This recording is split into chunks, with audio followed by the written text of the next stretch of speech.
Welcome to the Weather Insights Podcast. I'm meteorologist Scott Pitney, along with meteorologist Jeff Lindner. Jeff, how are you? Very good. How are you, sir? Doing well. Thanks for asking. So we're going to talk about the highly anticipated busy hurricane season that's coming up, and man, we're seeing a lot of signals out there already.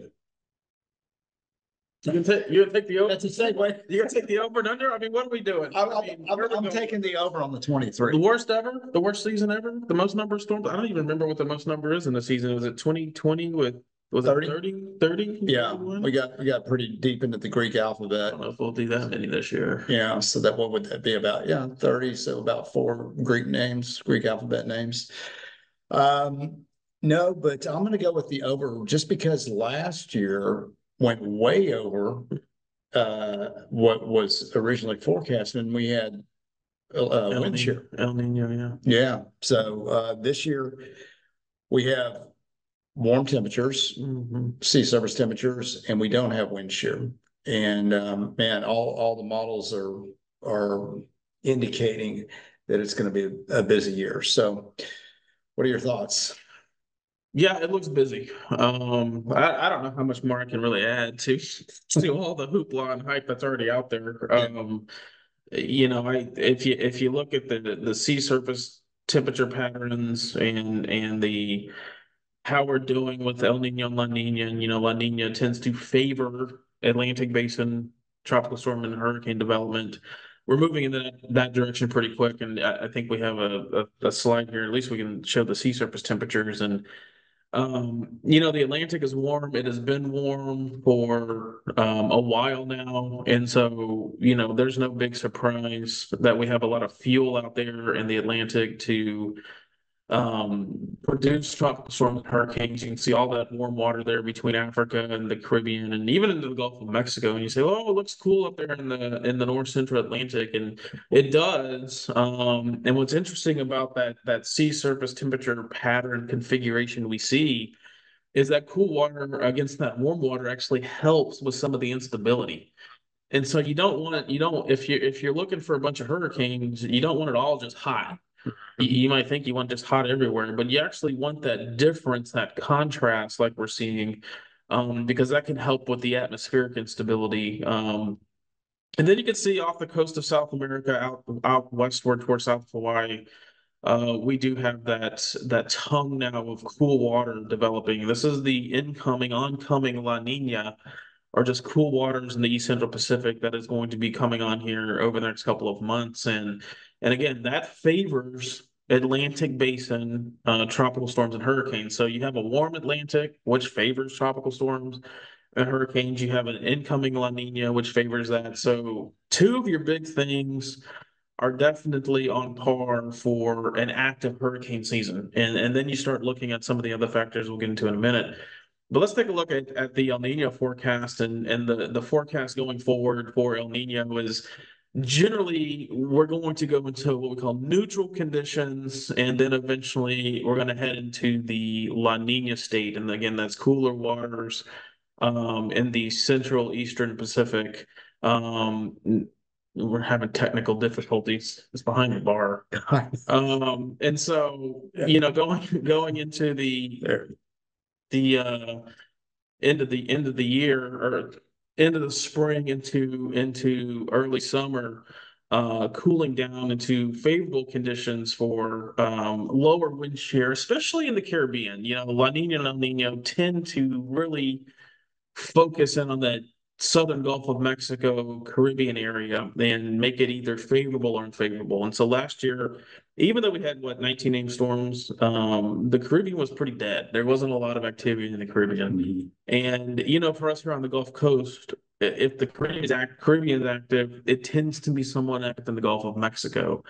And that's one thing that we always stress is it doesn't matter if you have 30 named storms like we had in 2020 or 20 whatever 28 name storms we had in 2005, or 4 or 5 name storms like we had in 1983.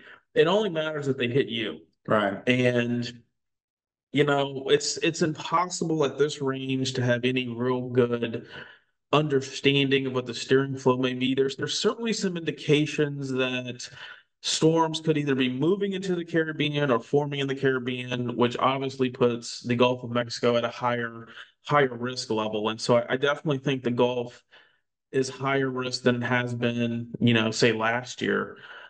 Is it to the level of 2020 when Louisiana had six storms make landfall? I don't know. It certainly could be. I mean, if you start talking numbers, if you're going to crank out 23 or 24 or 25 named storms, you're going to have to start cranking them out in January, in June, not Yeah. January, in June, Well, just to get the there have been numbers. a few early Have been. things out there, I but mean, that's not a normal. it's not, and it has absolutely no bearing on the rest of the season. Yeah. But we're almost into the middle of May and we haven't seen anything so far in the Atlantic, and so we'll see. We'll see if we get something. The Western Caribbean and the Southern Gulf is very favored in June for a lot of reasons. You kind of get this monsoon troughing that forms over Central America and South Mexico.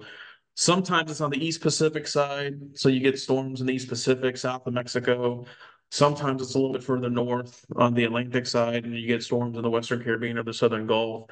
They tend to be weak. They tend to be big, sloppy messes, big plumes of moisture that can come northward. So, we'll have to see. The models are already latching on to like the first week of June of trying to show some development down there.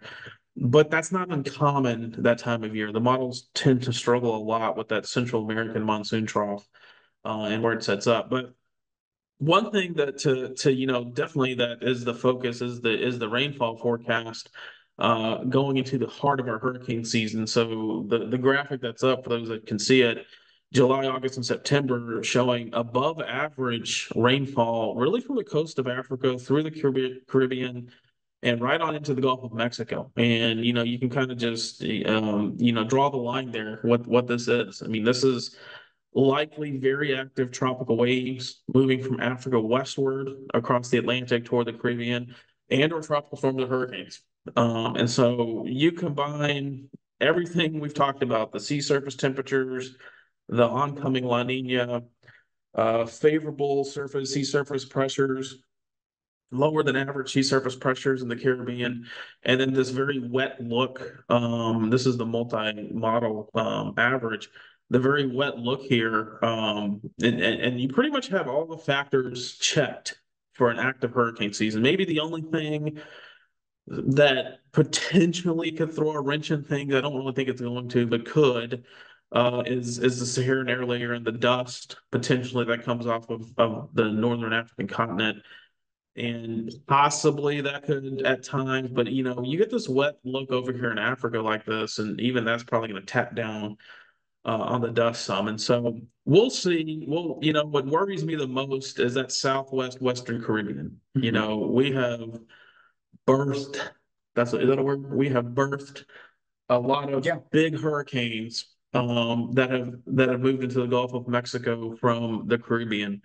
And Texas is certainly no stranger to big hurricanes out of the Western Caribbean. Carla, Allen in 1980, Hurricane Gilbert in 88. Now those were storms that kind of moved through the Caribbean, but Carla actually formed down there in the Southwest Caribbean, and then came up and obviously impacted Texas. And so we'll see. Kind of like what I've told everybody. If you usually don't listen to this stuff and you don't pay attention until there's a storm this year, I would probably make sure I had at least some plan and supplies kind of ready. It just all kind of is lining up for just one of those years. Yeah, I just bought my kit, upgraded my kit with a nice emergency 3 day supply packet thing on Amazon. They have all kinds of emergency kits and things like that. And then, of course, NOAA weather radio always comes in handy because you never know what kind of communication you're going to be without.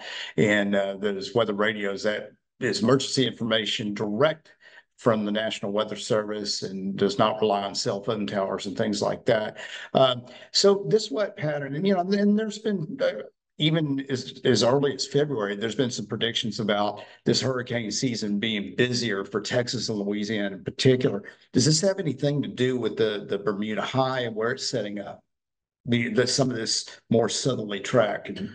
I think it does. I think it's still a bit early to know exactly where the Bermuda high is going to sit up. And so the Bermuda high is big high pressure, subtropical high that are around 30 north, both in your northern and southern hemisphere. And so they sit up. The Bermuda one is around Bermuda. Then you have it kind of at times connects to the Azores high over the Azores area, northern Africa, and then they can also connect all the way westward to the big subtropical ridge we tend to get in the southwest U.S. and northern Mexico in the summertime. And so you can have high pressure ridging from Spain and northern Africa all the way over to the southwest U.S. You know, a setup like that is pretty much a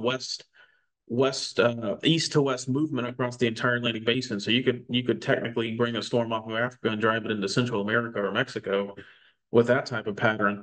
We'll just have to see. You know, there's a lot I think going on that's still going to flush out with the Bermuda High, the steering flow going into the summer months. My bigger concern is probably this wet signal down in Central America and Mexico.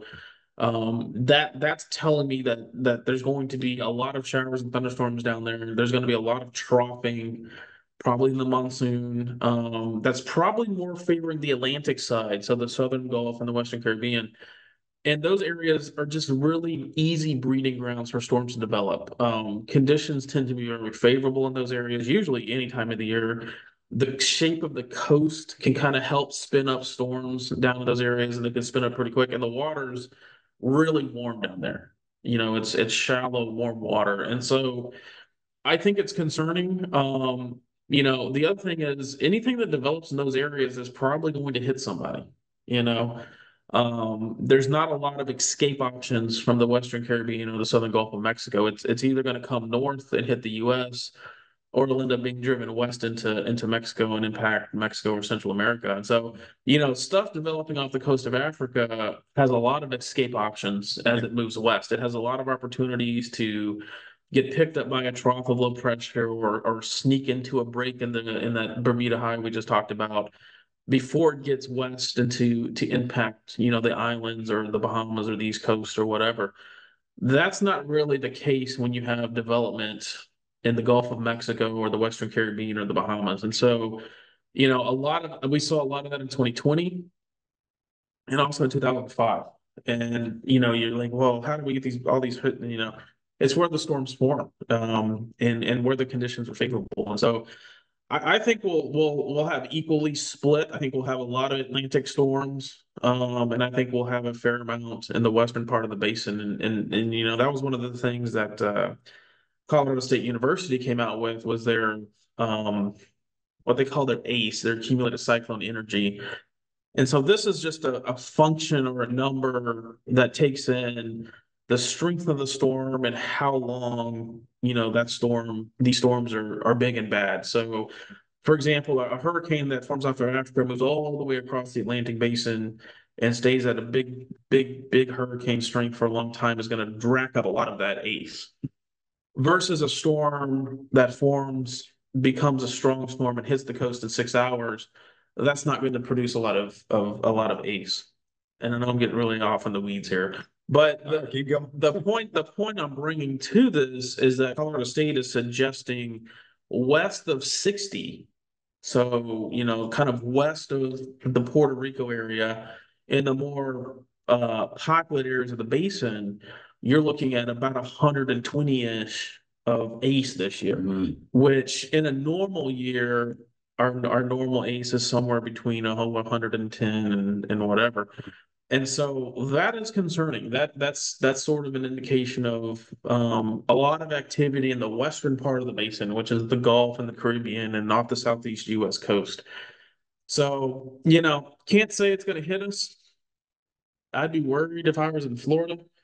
I don't know if we have any listeners in Florida, but Well, I would definitely you always have to be worried in Florida. That's a given. I just when you look at some of the stuff for this year and you look at I think Colorado State actually also came out with the probabilities of impacts, and I think the major hurricane probability impact the state of Florida this year is 47%. Yeah. So, you know, if I told you you were going to get a major hurricane, you had a 50-50 shot of a major hurricane and a 50-50 shot of winning $1 million in the lottery. they're about equal this year for the state of Florida. Yeah, So, crazy. we've got to be prepared for the season. I think the season's going to go long, with La Nina really reaching its strength later in the summer into the fall. That's probably going to drag out our hurricane season well into, October this year, even longer than that. And the Western Caribbean is notorious for late season big hurricanes down there. Now, Yeah. they typically don't come up in the Gulf, but if you go back in the climate record, you'll find them all down in that Southwest Caribbean, even to November. So, Well, you mentioned that 46% with Florida. I think Texas was around 35 or so, which is pretty high.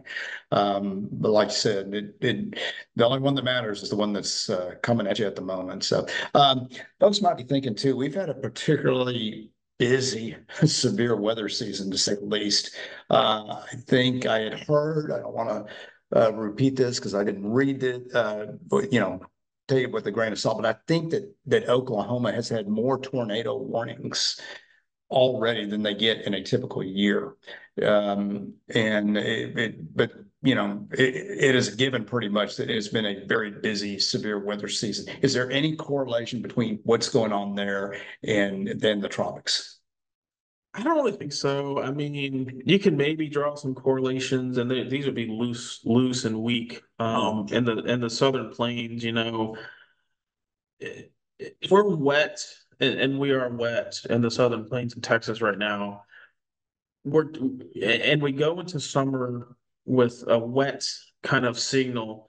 It's going to be really hard for big high pressure to get established, and kind of block tropical storms and hurricanes. So if you go back to 2011 and the big drought, we had big high pressure sitting right on us, and anything that kind of came at us from the Gulf was shunted to the south and into Mexico. So we had this protective high on us, this Mm. protective ridge, which leads to miserable hot heat and drought, and which is what we had in 11. And we sort of had that last year too, although it came on very quickly in June. Um, and even we had one tropical storm that Don, I think it was Don or something, that went into South Texas last year, and again steered to the west, but around this big high sitting on us.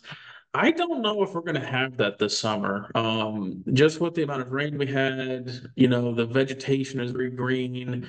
All of that process feeds back on the atmosphere, and so I think this summer we're probably actually going to have a fairly active summer of thunderstorms with the sea breeze and stuff because we don't have this big high sitting on us. Of course, that could change. But if you look at these models going out, they don't show big dry signal in the southern plains or in the southeast. And so there's not this big high sitting here kind of steering Blocking everything, everything. blocking everything and steering everything to the south. That's potentially somewhat concerning for a steering pattern. If you have the Bermuda High to your east, Yeah. it brings it west, and then it's going to want to turn northward, potentially toward the U.S. coast or the southeast U.S. coast, because there's just nothing there to block it Yeah. anymore. And a lot of that you can kind of look at that pattern now. I wouldn't necessarily say, the tornadoes and stuff like that are any sort of a signal, at least correlation that I'm aware of. Yeah. But I would say that the wet signal we've had recently is, I think we're looking for a north, whatever the heck normal is around here anymore. Sort of a normal summer with heat because it's so hot. Maybe even a normal summer with rain. When's the last time we've had that? Yeah. With the La Nina. Yes, I mean just kind of, and then you're gonna throw the tropics in on it. Yeah. And that's always the wild card here in the summertime. But you look up towards west south central Texas, Travis and Buchanan. I mean, They're still in a drug. just a horrible water situation. Running about 30% of their capacity, of their conservation capacity I mean, there's some very serious water issues in central Texas if we do not get some rain in there. And honestly, the silver bullet's probably a tropical system. Yeah. If it Yeah. could just make its way up there, Yep. instead of turning northeast like they usually do and just sit there for a few days. And it doesn't take, relative to here in Houston area, it doesn't take a lot of water to fill his reservoirs back up, but it just needs a nice slow Yeah. Dose of it. Yeah. So, you've said some pretty profound things, I've heard you say, and one of them in relation to hurricanes is just because you've survived a Harvey or you've been here 30 years, you lived on the coast 30 years, and nothing's ever happened to you, doesn't mean it's not.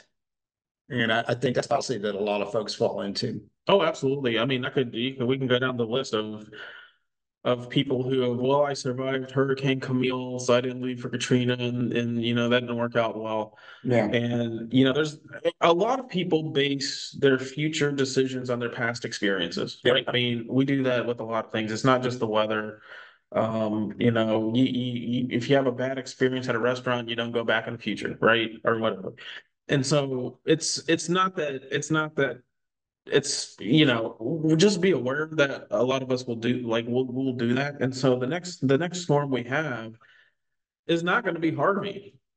Like I mean, we could get a lot of rain, we could have flooding, but I doubt we get 60, 50, 60 inches of rain. It could be big wind, or it could be big storm surge, or the seawater on the coast, or it could be all of it. Hmm. You could get all three of them at the same time.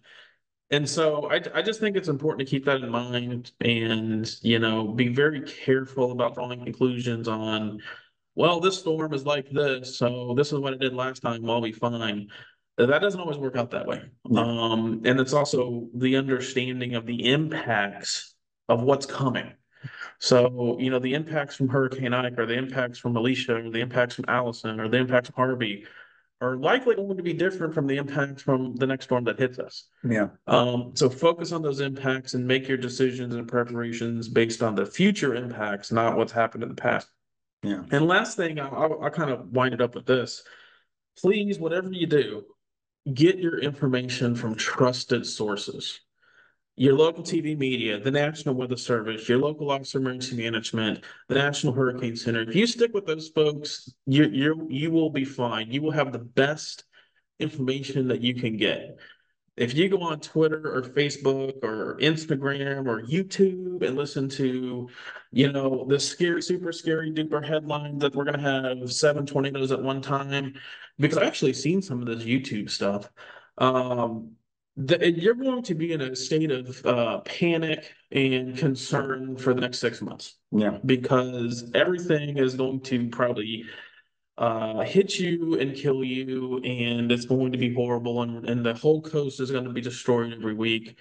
And it's actually gotten really out of control. And so get your information from respected, reputable sources. And if you do that, you'll be fine. We'll all get through this just fine. Yeah. And I talked about the people that have been here a long time and maybe sort of, well, I've seen this before, and, they're making decisions, as you said, off of history. But there's a lot of new people that are in Texas now, too, especially along the coast. And just like Jeff said, if you're not listening to a trusted source and you're on social media, you may even start to panic. And, a lot of times folks just kind of freeze and what am I supposed to be doing right now? Well, just prepare right now before hurricane season starts. Get your kits ready. Know your evacuation routes. Have an evacuation plan. Also know that you don't have to evacuate all the way to Dallas or to El Paso or New Orleans. Especially if you are along the water and you have a threat, a storm surge. You don't have to go very far inland to get out of that threat. Yeah. So That's exactly right. And if you're new to this area, you're going to hear the horror stories of past evacuations, and I would just remember that your focus needs to be on what the next storm and the impacts of that storm, and you can't let past experiences sway you from not taking the proper action. And Bill Reed said it best one time. He goes, the price we pay for living on the coast is sometimes we're going to have to evacuate and nothing's going to happen. You know, so and then he went on to say, if you've lived for 30 years, you may have you see 3 or 4 evacuations. Most of those are going to be false alarms. One of them will not be. We just can't tell you which one that'll be. yeah. And I thought, boy, that really struck a chord with me. I thought, wow, that's a pretty powerful statement. So yeah, just be prepared, not scared, and we will get through another hurricane season as we always do. And like you said, it'd be nice to get some beneficial rain and bounce things out for some Texas. Hopefully that'll happen one way or another. So good stuff, Jeff. Any other final thoughts? No, I think we've covered all. Well, I mean, we'll be here through the next 6 months to see where we go with this. Yeah, absolutely. All right. Well, thanks everyone for listening. Until the next podcast, we'll see you then.